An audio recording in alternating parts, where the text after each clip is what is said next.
Hi, my name is Roz. And I'm Thomas, and this is The Update.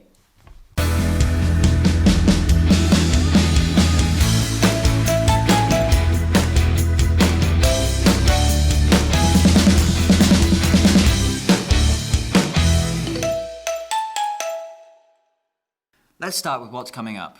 There are GCSE English and Math exams over the next 2 weeks, so good luck with everyone who's doing those. On Thursday, the 13th, it's the College Open Evening, a big day for students looking to join St. David's next year. The week starting the 10th is the Global Entrepreneurship Week. There will be lots of things going on in the Launchpad and a big job fair on Wednesday, the 12th. It's also Anti-Bullying Week, with lots of events taking place, including Odd Socks Day, so take part by wearing some funky socks to school on the 10th. Then, it's UCAS internal deadlines for students applying for university on the 21st of November.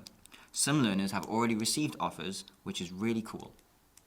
And next up, there are some other opportunities that have opened up in college with extracurricular activities and clubs. There is now an anime club every Wednesday in U06 and the Desi Society, who have its first meeting in U07 on the 11th. And on the theme of extracurriculars, the Engineering Club held its first competition to build the strongest bridge. The tensions were high, there was a real art rivalry between the teams, and the winners really handled the tension. And people were really making friends and building bridges. Well done to the cross-country team who won silver at the Welsh Schools and Colleges Cross Country. Well done to Harry, Alfie, Max, Griff, and Jacob. Over 100 schools and colleges took part. Nearly 2,000 athletes and every St. David's student finished in the top 100. Good luck to Amy Partridge, who's been selected for the Wales under-21 hockey team going to the Junior World Cup in Chile. The trip is self-funded and the team is currently fundraising. There's a link for the GoFundMe on the St. David's link. Congratulations to the lower 6th BTEC sports student, Isaiah, who has been selected to represent Welsh Schools Athletics in the Combined Events International on the 6th of December. In an update from the Settling In survey, students said they'd like more places to charge their phones, and the college has had contractors in to plug in ports to the seats at the main hall just outside the Launchpad. And the moment you've been all waiting for, the weather! Who's going to do the report? I gotta go.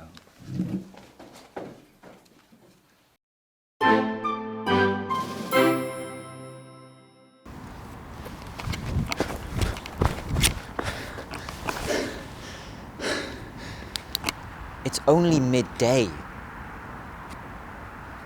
Okay, bye.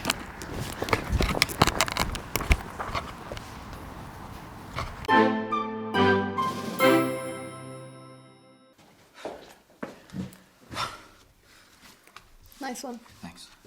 Visit the new LSC SharePoint and see what resources they have. If you ever need that bit of extra help, you can refer yourself to the team through their SharePoint page anytime. The food pantry is also open. If you or your family could use a little extra support right now, St. David's Food Pantry is here for you. Also at Llanrumney Hall, which is in Llanrumney, there is a food pantry every Thursday. They have a great community there, so check that out as well if you need to. Next to chaplaincy. In the church calendar, November is traditionally the month of Holy Souls, beginning with Halloween, or All Hallows Eve, followed by All Saints, All Souls, and a month of remembrance of those who have died. It's a time when we pray in a particular way for those loved ones that we have missed. If you would like the chaplaincy team to remember a friend or relative who has died, please let Dr. Tranter know. Their name will be added to a college prayer intentions list for every morning prayer and mass this month. This has been The Update. My name is Roz. And I'm Thomas. Thank you for watching. Catch you next time. You want to get some Tops Pizza? Oh, yeah.